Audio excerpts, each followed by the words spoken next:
All right, let's build a car. First things first, print all your parts, peel all your support material. Take your time. If you break anything, don't worry about it. You can always just print another one. Remember that we're basically whittling a car into existence. It's like it's 1990, just using 2025 technology. We do need to deal with the servo. You need to Dremel off the servo ears. There's just no way to keep them intact and still fit in the car without cutting the front end off. They're right in the way. So they gotta go. I know it sucks, but it's part of the deal. Here's one I've already done. I used a bench grinder. You can use an angle grinder or Dremel tool. It does get a little warm, so take your time. First thing to work on is the servo horns. There's 2 of them and a drag link and a bearing carrier. So the one with the larger hole, that goes on the servo. We're using a M2x6. So all the hardware is M2. So it's going to be a 6mm screw here. And it is, the nub side goes to the front of the car. So towards the servo. Now these are a press fit. So there's no splines. It's just the screw will actually push it onto the servo spline itself. And it presses on as it goes.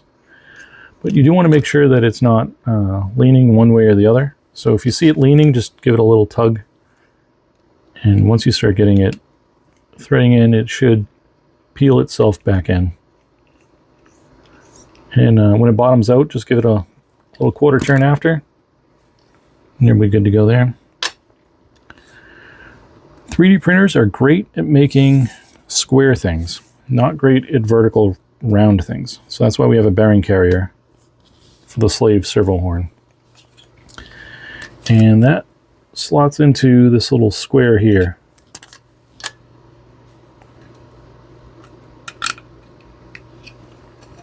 So something like that. Turn on my flash here. See a little better, something like that. I'm going to use another 2x6 screw. That'll go through the bearing. And we also need a 1mm shim. So you need one of those guys. That's to space the slave servo arm from the rubbing up against the bearing. So something like that.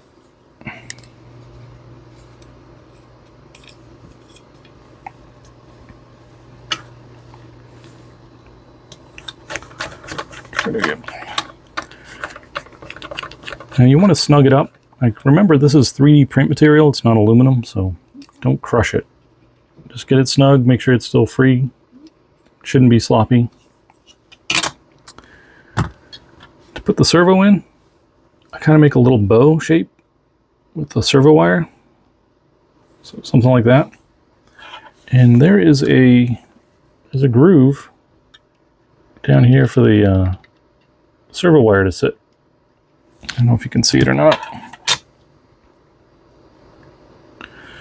So you take a little bow shape, you wedge the wire in, and then kind of chase it with the tail of the servo here. And as I'm pushing forward, I'm pulling tight on the wire to try to get it to slot into the little wire hole. And it'll snap in when it presses in. Oop, I got my slave servo horn in the way. All right, and you want to make sure this is perfectly flush. You don't want anything sticking up. If it sticks up a little, it means it's pinching the wire just a little bit. All right, next we'll do the bulkhead. Front suspension, we can build it a few different ways. We can do it with links. So these will do individual camber and Castor adjustment, but adjusting camber will adjust a little bit of Castor, and adjusting Castor will change camber. So it's a little bit of a dance. You can do a control arm, and the control arms have a letter on them. A, B, C, D, it goes all the way to G. And A is the least amount of camber, and G is the most amount of camber. I don't quite say what the camber setting is because the tolerance is very tight and every machine is different, so everyone's 3D printer prints slightly different. But I did make a gauge so that once you have it on your car, you'll be able to just check your camber. So these go 0 to 2 degrees, and this one goes 2 to 4 degrees, depending how much you want to run. And these are included in the download files under the tools. First thing we're going to do is put all the pivot balls on the bulkhead. So that is 2 4mm screws and 2 6mm screws. And we need 4 pivot balls.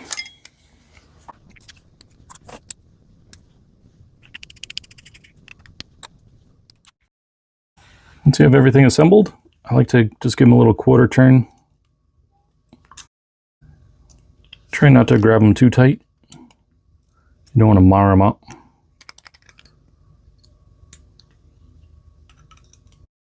You don't want to tighten them too much.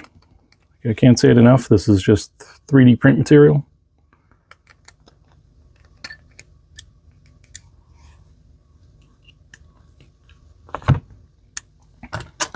You want to make sure it sits flat so there isn't like a screw sticking up.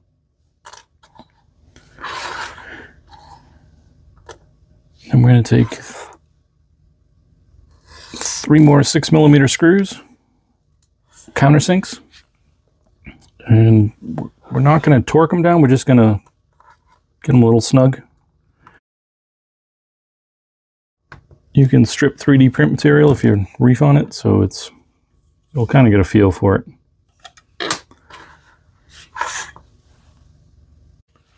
Let's put some steering blocks together. Using the PN Racing axle.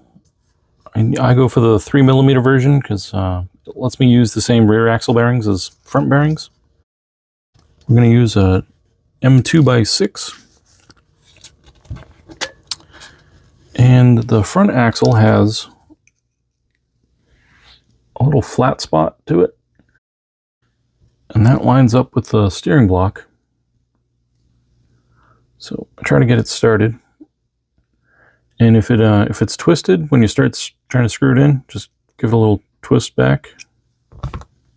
And it should pull itself right in.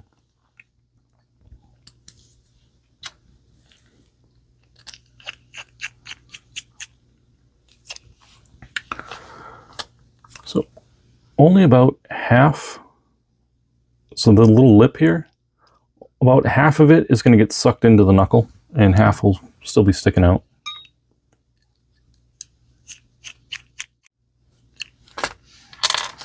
Okay. Next we'll do the outer pivot balls. Those use a M2x10. You go in from the bottom. So the pivot ball side goes where this little lip is. It's like a little spacer. It's just to get the proper Ackerman. And it also eliminates any bump steer. It's amazing. I look at some of these new cars and it's like they give 0 shits to bump steer. It's like a thing that puts the brakes on mid-corner. Should never ever do that. But they're doing it.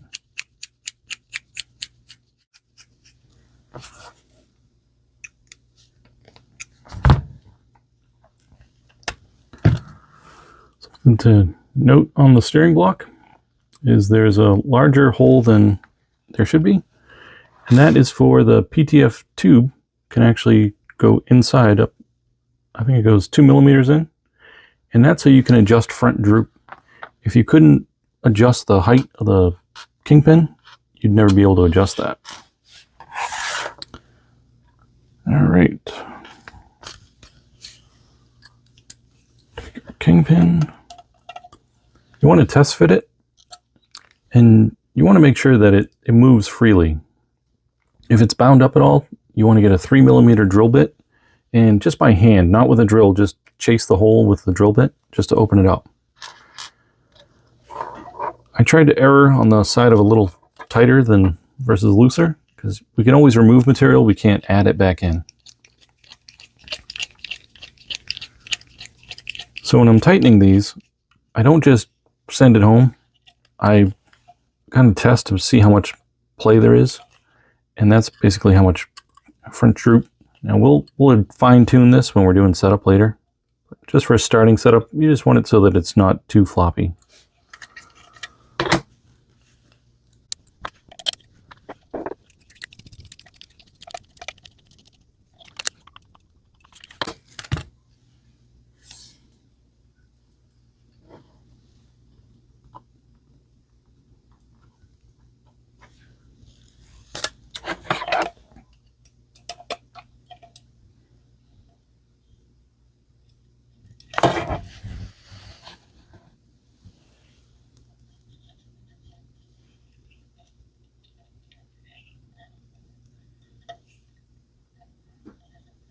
Just give it a little turn to get it started.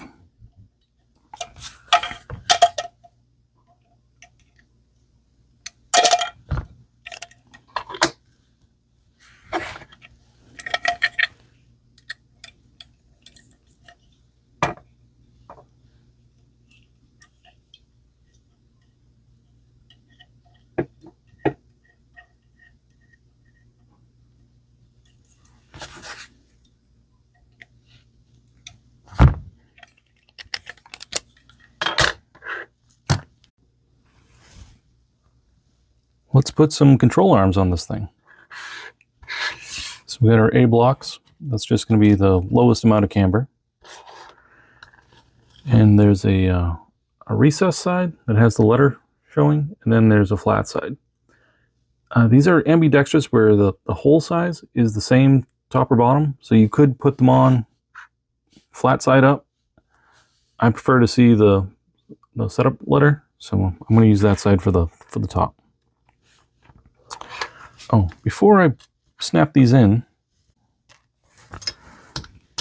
all right, so I just put a pivot ball on a screw, and I turn them over, and I just like to pop one in first. And this, it sort of smooths over the 3D print just a little bit, like thousandths. It just makes snapping them onto the car a little bit easier.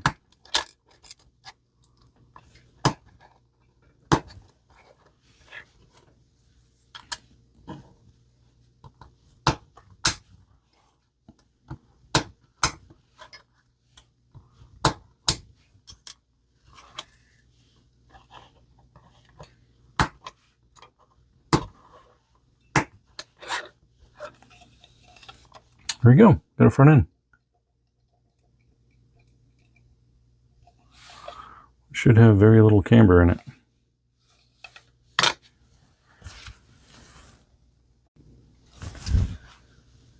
This will be a good time to do the drag link. And also a nice reminder that I forgot to put the bumper in. So unfortunately, you got to pull the front bulkhead to screw the bumper down. So I'll edit that in there somewhere. Don't forget to do your bumper.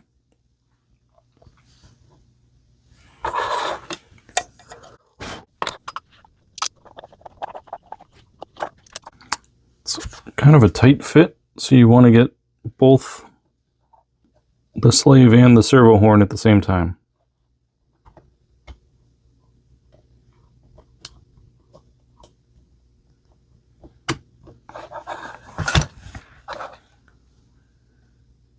And then we'll put our screws in there. We're going to use M2x10s. So it needs to go through all of the steering horn, the servo horn, through the drag link, and into a pivot ball. So we need a 2x10.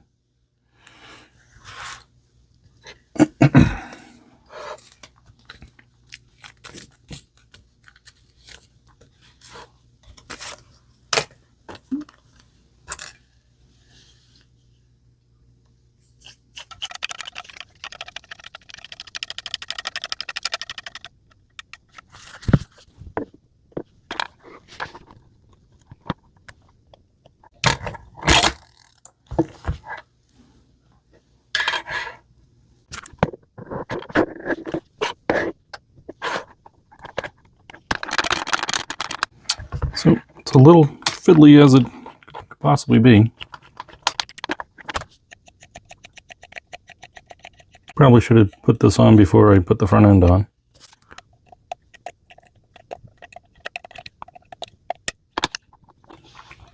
Now, you don't want to crush this because it does need, this drag link needs to freely move. I did leave enough material that you can snug it up pretty tight,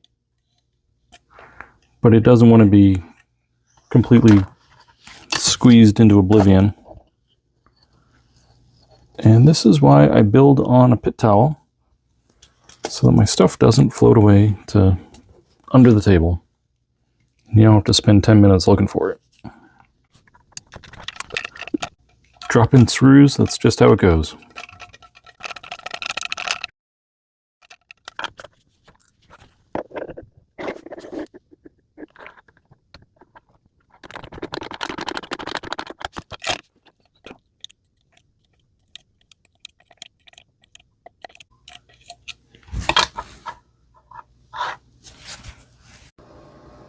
Let's put some steering links on the car.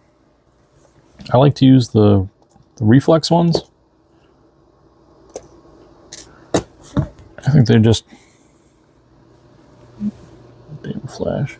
I just think they look good. Christian did a nice job on these. I already have these made up because I peeled them off another car. It's just okay.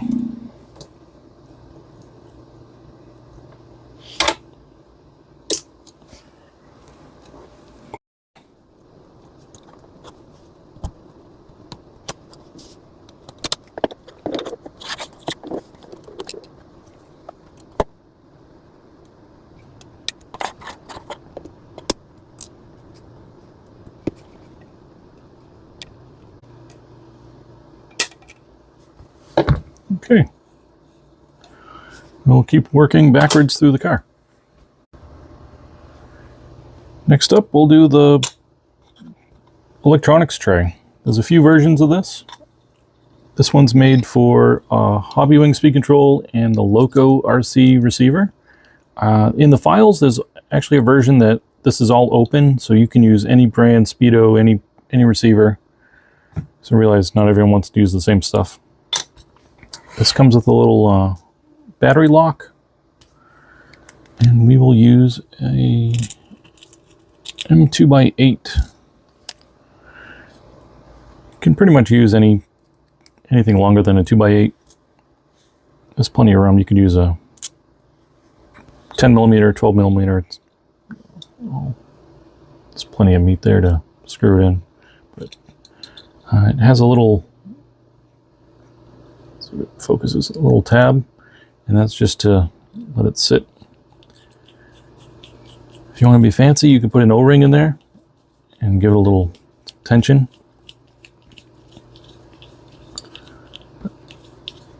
I just screw it down until it starts to snug up, and then I back it off a little.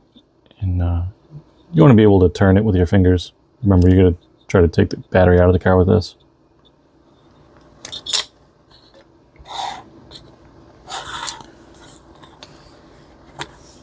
I try and slide the rear in first. It's really a straight down. Oh, there's also a relief cut for the servo horn, slave one.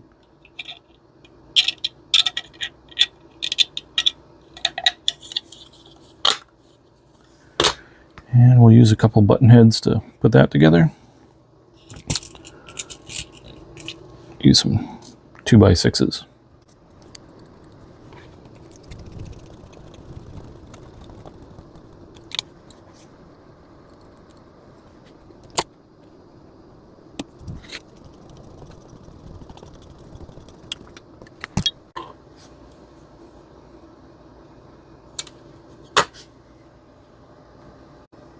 We can do the suspension links next for the rear.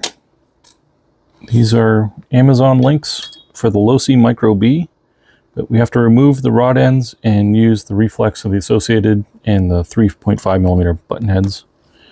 And I also have, let's see, these are 2x8s. 2x8 button heads already sitting in the pivot ball. And these go, I start in the rear, screw that guy in.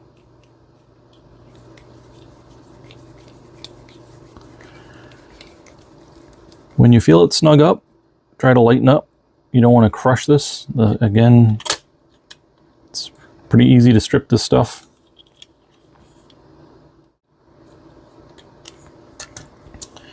So you want to look at your pod after you get one on, and you see how crooked that is? This link is too long.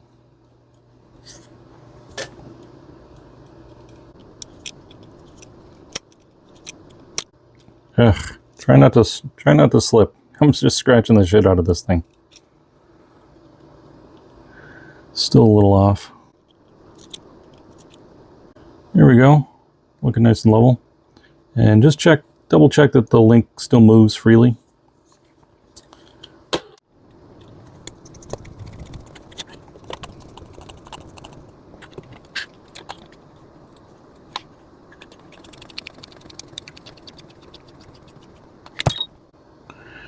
So we know this length is correct. So if it feels bound up, so you see this little bow in the link, so that means this link is too short.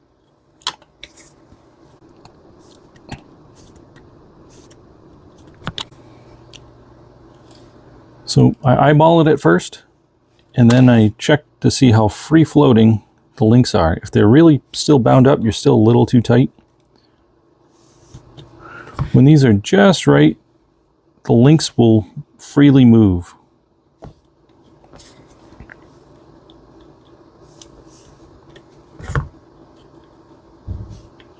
Here we go. So the links are, when it's flat on a table, the links will freely wiggle, and visually you can see that it's not trying to twist it one way or the other.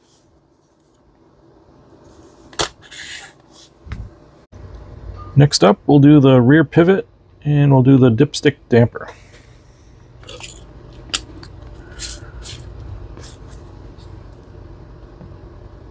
The rear pivot, that uses a 3.5mm ball stud.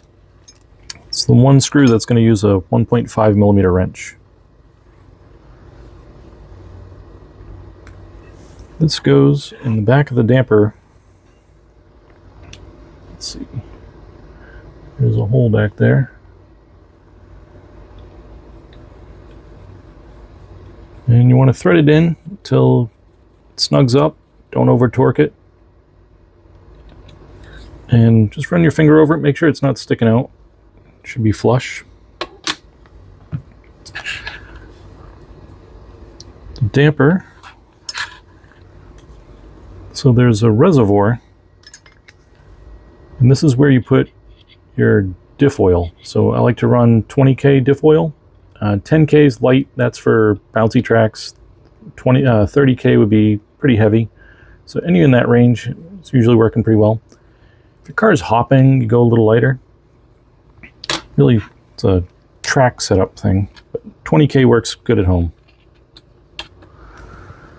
These use the shortest button heads, the 4mm.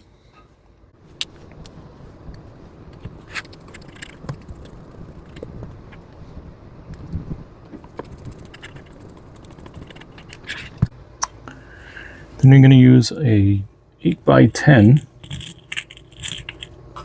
button head, and this is going to be your droop screw. Droop is when your chassis is sitting flat on the ground, it's how much up travel you have.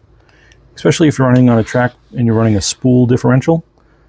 I like to run a lot more droop than I would on a ball diff or a gear diff. So with a droop screw, it's really to fine tune that up travel.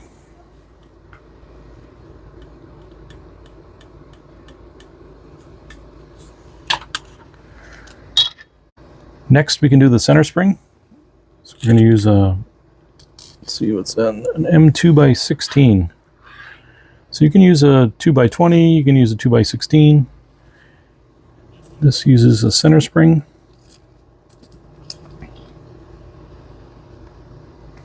And this little star piece right here. It's a spring cup to keep the spring in place. It's free floating, so it's cone shaped so that it will center on the spring itself. Everyone wants to focus.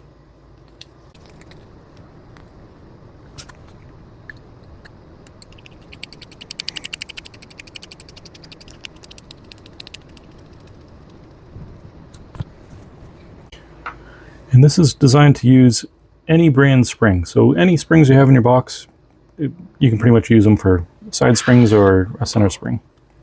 You want to make sure that this goes in very straight.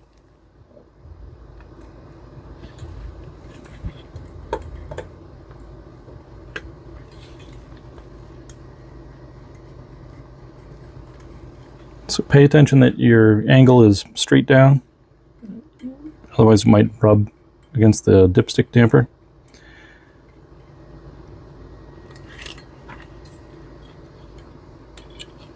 And this has little nubs on it so that you can adjust it without any tools. There you go. We'll start assembling the side brackets. That's the left and a right. And you get these little spring cups. So there's a few different sizes of these guys.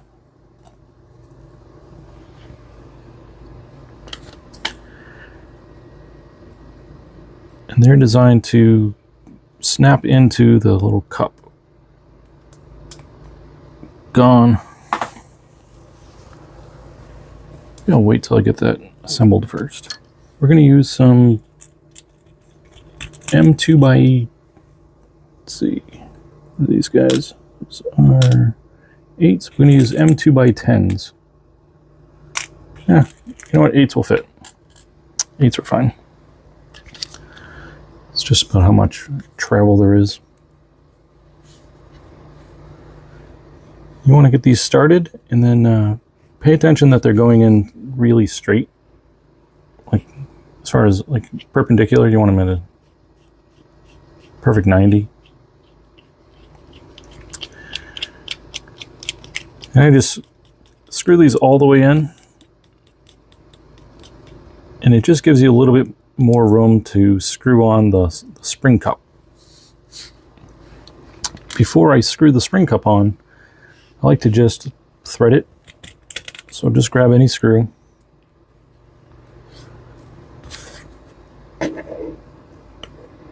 And there's one side that hooks the spring and one side that's flat. Flat side faces up. So I hold it with my pliers and then just thread the screw into it.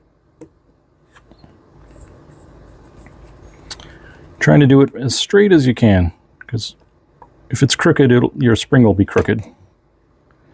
And you might have to screw it in, back it off, screw it in, back it off, just like you're threading anything.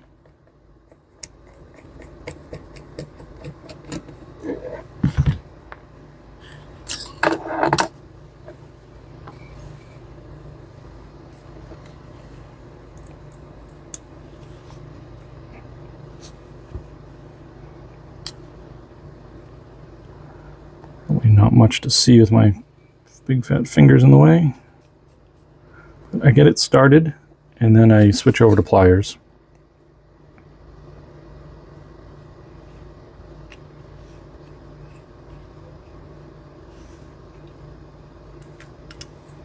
And I pretty much thread it in until you see the screw start to poke out. So how far I'm going to send it in. Now it would be much easier to put the spring on. There's a flat spot on the spring cup, and I try to hook the leading edge of the spring into it. And I twist as I'm pushing onto the cup. And you might hear a little snap, and it'll be attached pretty well. There's 4 different sizes of these because I don't know what spring you want to use. These are the PN side springs, but again, you can use just about any spring you have sitting in your pit box. And that's why I made a bunch of different sizes to accommodate whatever spring you could throw at it.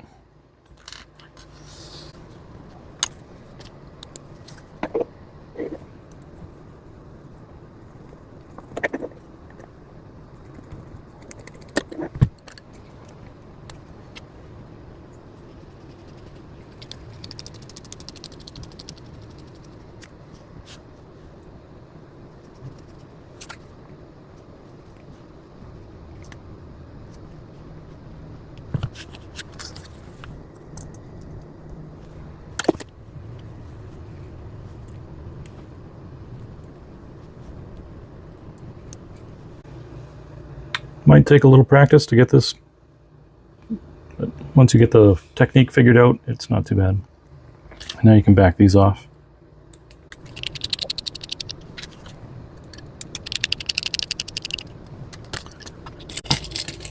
I'm going to go to our countersink screws.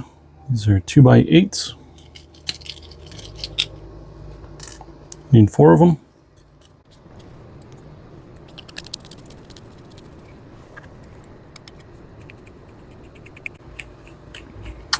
I know I say it on every part, but when it starts to get snug, back off.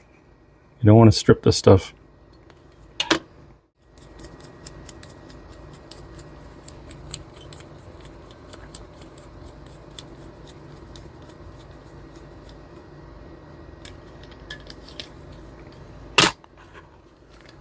All right, we're kind of on the home stretch here. Next we can do some bearing carriers. There's 2 versions. This is the high and the low. So if you want to run them in the low position, you just flip them over. And there's another set that's the bearings just in the middle. There's about a 1 millimeter adjustment up and down.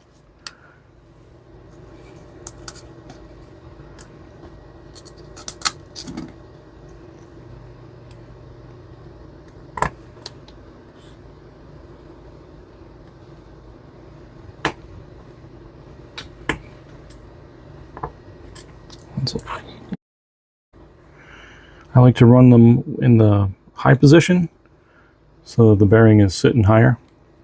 With brand new tires, that should get you right around 2.7 millimeters ride height, maybe 3 mil.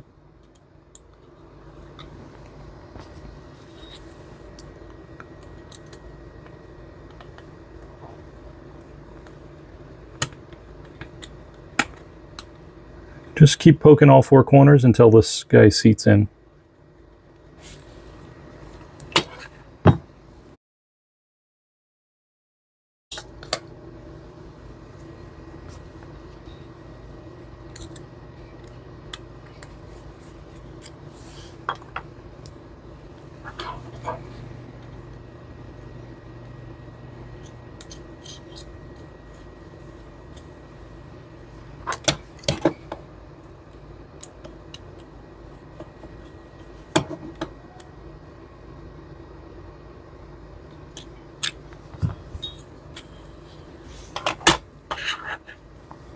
All right, let's do some body mounts.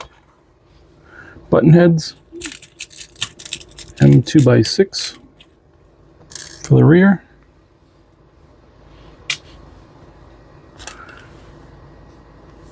The rear ones are the longer of the 2.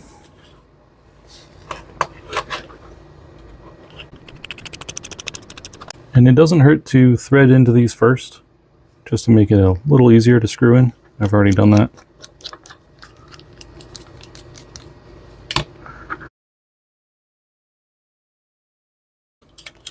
So I made a little bit of an adjustment.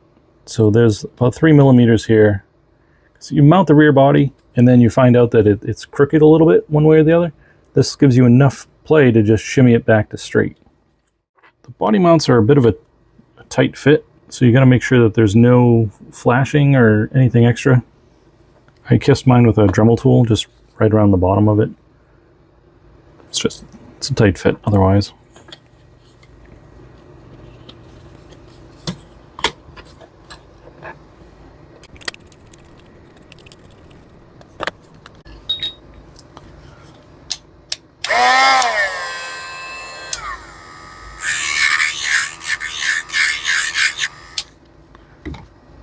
take much. You could probably run your fingers over it and probably do the job, but it'll press in.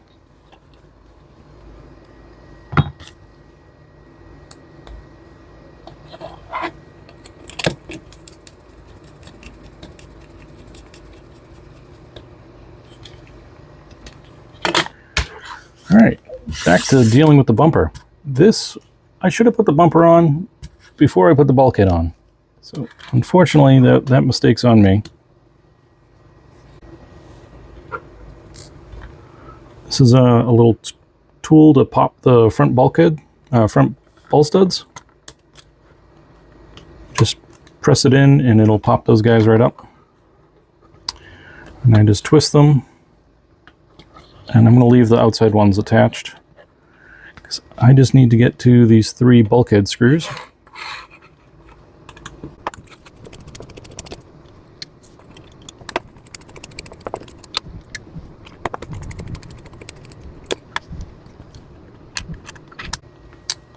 Okay, now we can put our bumper in.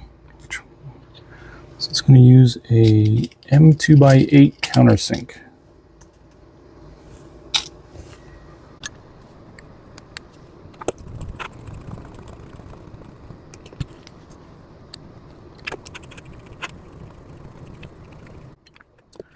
All right, put our bulkhead back on.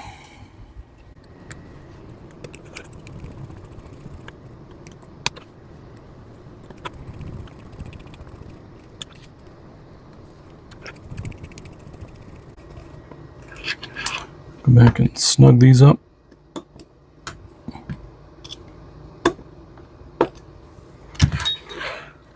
Pop on our control arms.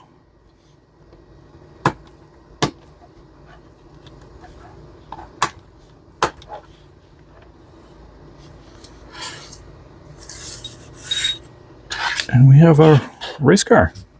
Let's go racing.